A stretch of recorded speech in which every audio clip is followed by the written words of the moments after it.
Que tú me tienes temblando de noche y de día. Tú me hiciste brujería. My name is Rafael Albarran Medina.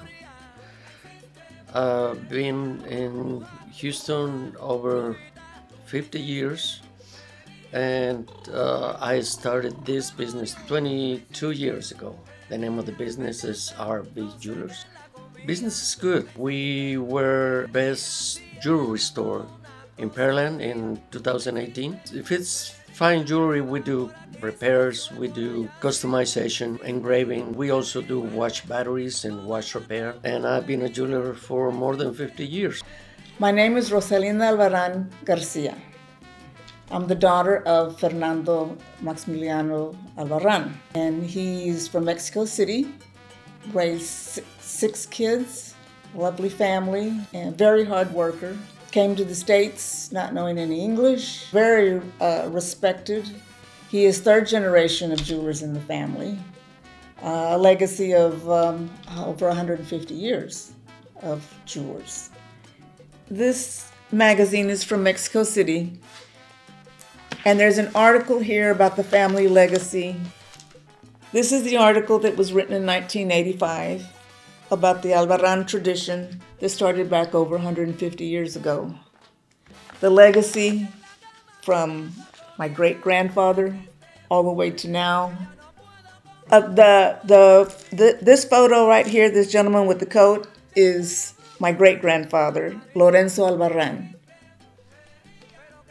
He's the one that started the business back in 1870. When I was off school in the summertime, I used to visit my granddad's shop in Mexico City. One day, my uncle Sam said, "You're just here wasting time. Why don't you learn something?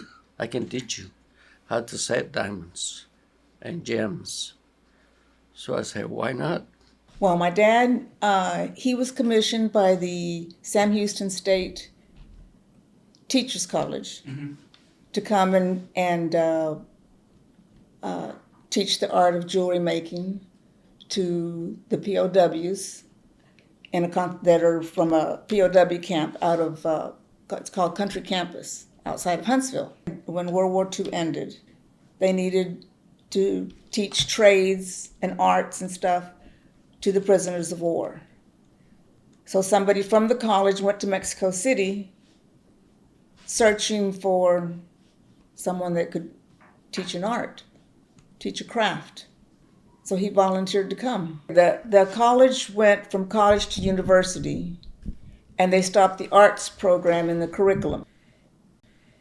So then he was out of a job because it was an art that he was teaching, the art of jewelry making. So then from Huntsville, he came to Houston by himself to find a job and a house to bring the family. He met a gentleman named Mr. Adams, and they both went independent jewelers and started a jewelry shop called A&A for Albarran and Adams. A few years after that, Mr. Adams moved out of Houston, and my father kept the A&A jewelry. And a few years after that, then uncles, cousins, other people started immigrating to Houston.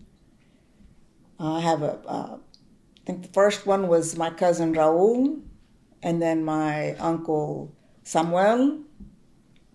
There was Lorenzo, my cousin Lorenzo, my cousin Rafael.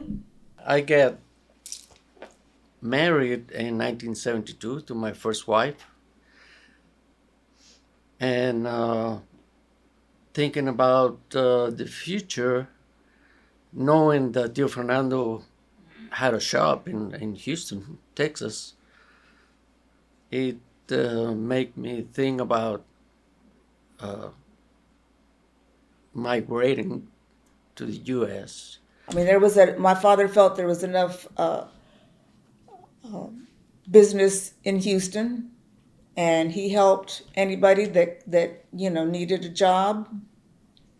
I asked him if you ever know about opening, let me know. So after a year or so, he called me and said, "Hey, there is an opening. Why don't, if you want to try, why don't you start getting your passport together?" And so I did.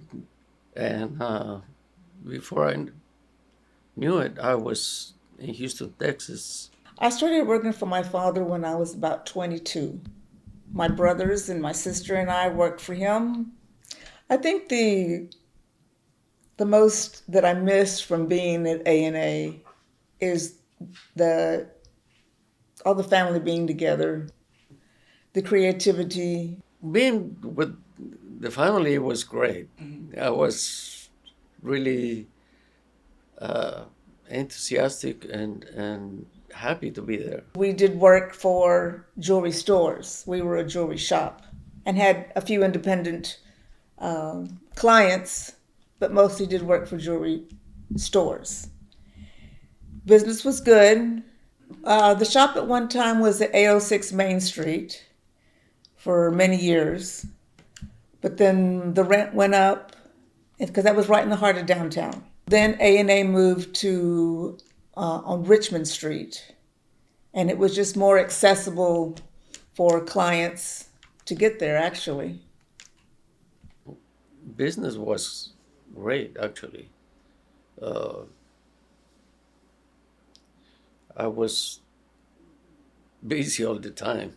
I worked for him for a number of years until I moved to Mexico City. That's where I found the love of my life. Got married. Our first daughter was born there, and then came back to the States, and our second daughter was born here. You know, my husband and I came to Houston. I worked for an engineering company. The business was going well for years, and then my father passed away in 1992 of a massive heart attack. He died on the golf course because he was an avid golfer. That was all of a sudden. It was very sudden, very devastating to the family, the business, and to all his friends, because he was so involved with society that it was very hard for the whole family. I think the most that I miss about my dad is his personality was so vibrant and such a hard worker, wanted everything for the family. It was just an atmosphere that was fun. I was raised in a very fun environment. Always lots of parties, get-togethers. Yeah, Tio Fernando's passing,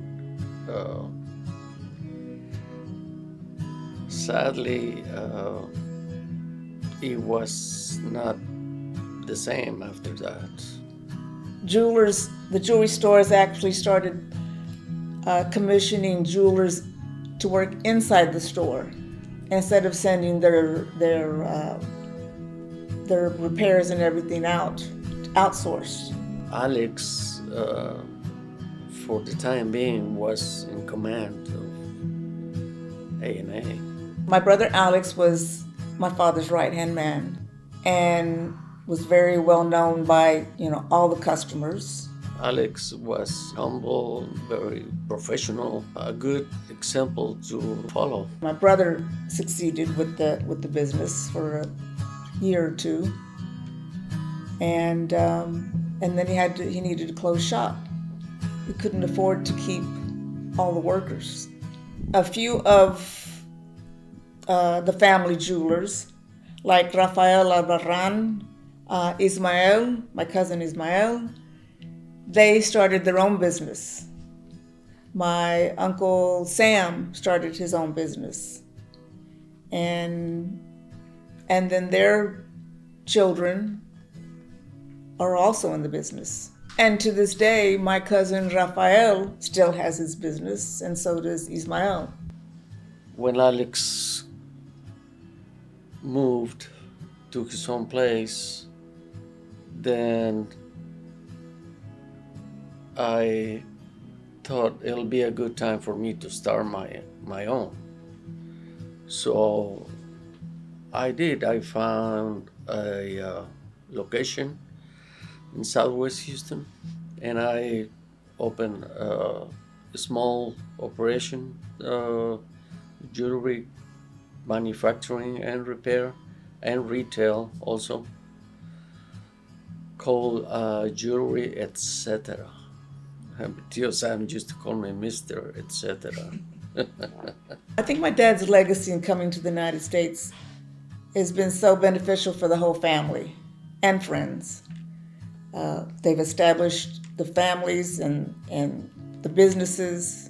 If my father was to be here now, I think what he'd be missing out would be all the family, his great-grandchildren.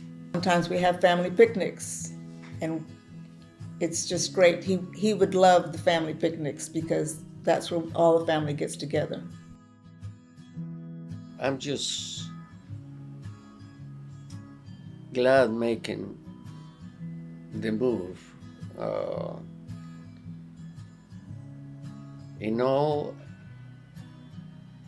For my family has been a better future.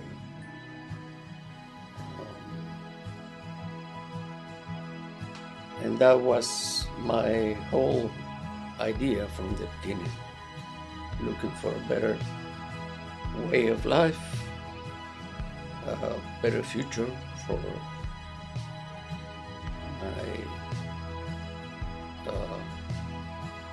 sons and daughters, and thank God that everything turned out well.